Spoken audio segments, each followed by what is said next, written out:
दिवाली का त्योहार 5 दिनों का होता है, जो कि धनतेरस से शुरू होकर भाई दूज तक चलता है। पंचांग के अनुसार हर साल कार्तिक महीने की कृष्ण पक्ष त्रयोदशी के दिन धन्वंतरी त्रयोदशी मनाई जाती है, जिसे आम बोलचाल में धनतेरस कहा जाता है। ये दिन मूल रूप से आयुर्वेद के जनक माने जाने वाले धन्वंतरी का पर्व है। इस दिन नए बर्तन या सोना चांदी खरीदने की परंपरा है। बर्तन खरीदने की शुरुआत कब और कैसे हुई, इसका कोई ठोस प्रमाण तो नहीं है, लेकिन ऐसा माना जाता है कि जन्म के समय धन्वंतरी के हाथों में अमृत कलश था। यही कारण होगा कि लोग इस दिन बर्तन खरीदना शुभ मानते हैं।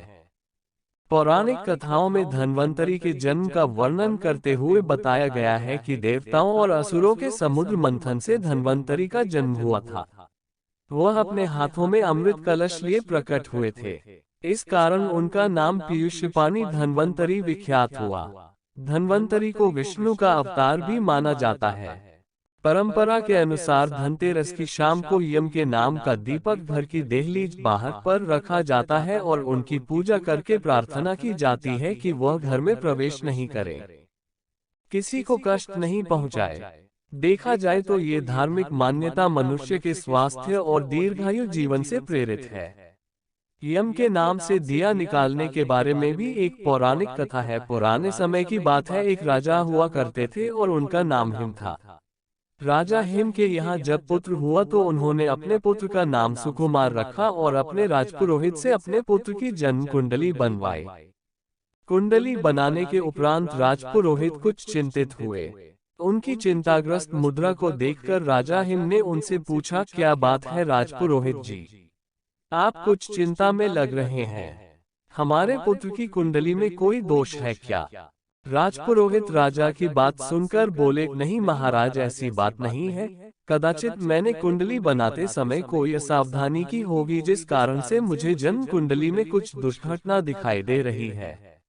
मेरा सुझाव है कि आप एक बार इसे राज्य के प्रसिद्ध ज्योतिष से करवा लें।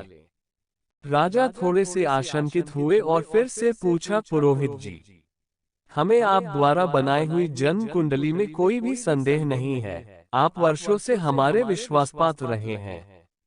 कृपया आप हमें बताएं कि क्या बात है। राजपुरोहित ने कहा, महाराज, राजकुमार की जन्म कुंडली की गणना करने पर हमें ये ज्ञात हुआ है कि राजकुमार अपने विवाह के उपरांत चौथे ही दिन सर्प के काटने से मृत्यु को प्राप्त हो जाएंगे। उसके बाद राजा हिम ने अपने पुत्र की जन्म कुंडली राज्य के 3-4 प्रसिद्ध ज्योतिषाचार्यों से बनवाई, किंतु परिणाम वही रहा। महाराज हिम और उनकी पत्नी अत्यंत चिंतित रहने लगे। राजा ने दरबार में सभी को चेतावनी दी कि कोई भी इस बात का वर्णन हमारे पुत्र के समक्ष न करे, अन्यथा परिणाम भयंकर होंगे।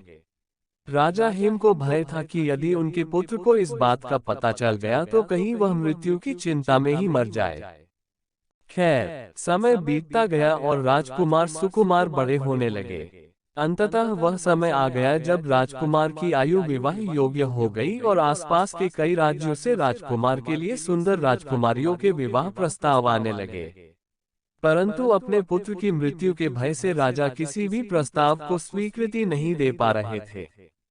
ये देखकर महारानी ने कहा, महाराज, यदि आप इसी प्रकार सभी राजाओं के विवाह प्रस्तावों को अस्वीकृत कर देंगे तो हमारा पुत्र क्या सोचेगा? जन्म कुंडली के भय से हम अपने पुत्र को उम्र भर के लिए कुंवारा तो नहीं रख सकते, और फिर मृत्यु तो सर्प के काटने से होगी। यदि हम महल में सुरक्षा व्यवस्था बढ़ा दें तो कदाचित सर्प के राजकुमार के पास पहुंचाने से पूर्व ही हम उस सर्प को मार गिराएं। राजा हिम को महारानी का सुझाव पसंद आया और उन्होंने एक सुंदर राजकुमारी से, जिसका नाम नैना था, से अपने पुत्र के विवाह के लिए स्वीकृति दे दी। राजकुमारी नैना देखने में जितनी सुंदर थी, बुद्धि भी उतनी ही प्रखर थी। विवाह से पूर्व राजा ने अपने पुत्र की जन्म कुंडली में निहित भविष्यवाणी को कन्या पक्ष को भी बता दिया। पहले तो वधू के पिता ने इस संबंध से साफ इनकार कर दिया, किंतु जब ये बात राजकुमारी नैना को पता चली तो उन्होंने अपने पिता से निवेदन किया कि आप विवाह के लिए अपनी मंजूरी दे दें। अपनी पुत्री की बात को राजा ठुकरा न सके और विवाह के लिए आशंकित मन से विवाह के लिए हामी दे दी।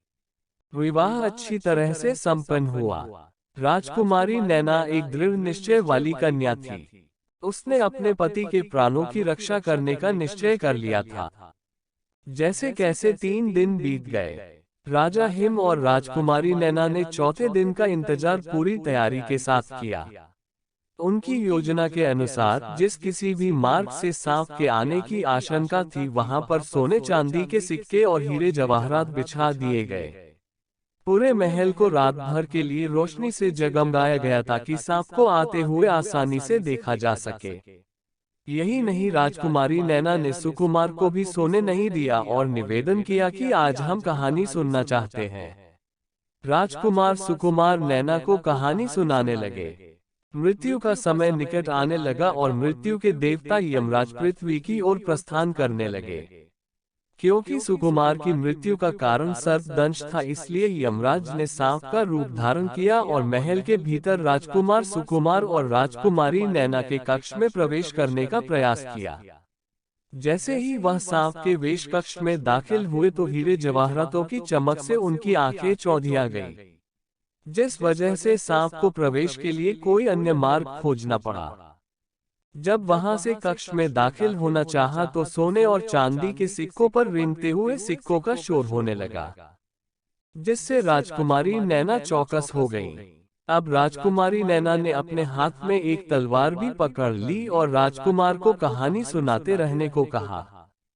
डसने का मौका न मिलता देख सांप बने यमराज को एक ही स्थान पर कुंडली मरकर बैठना पड़ा, क्योंकि अब यदि वह थोड़ा सा भी हिलते तो सिक्कों की आवाज से नैना को ज्ञात हो जाता कि सर्प कहाँ है और वह उसे तलवार से मार डालती। राजकुमार सुकुमार ने पहले एक कहानी सुनाई, फिर दूसरी कहानी सुनाई और इस प्रकार सुनाते सुनाते कब सूर्यदेव ने पृथ्वी पर दस्तक दे दी पता ही नहीं चला, अर्थात अब सुबह हो चुकी थी। क्योंकि अब मृत्यु का समय जा चुका था, यमदेव राजकुमार सुकुमार के प्राण नहीं हर सकते थे, अतः वे वापस यमलोक चले गए। और इस प्रकार राजकुमारी नैना ने भविष्यवाणी को निष्फल करते हुए अपने पति के प्राणों की रक्षा की। राजकुमार सुकुमार कभी नहीं जान पाए कि उनकी कुंडली का क्या रहस्य था। क्यों उनकी पत्नी ने विवाह के चौथे दिन कहानी सुनने का निवेदन किया और आखिर क्यों कहानी सुनते हुए उन्होंने तलवार थाम ली थी। माना जाता है कि तभी से लोग घर की सुख समृद्धि के लिए धनतेरस के दिन अपने घर के बाहर यम के नाम का दिया निकालते हैं ताकि यम उनके परिवार को कोई नुकसान नहीं पहुंचाए।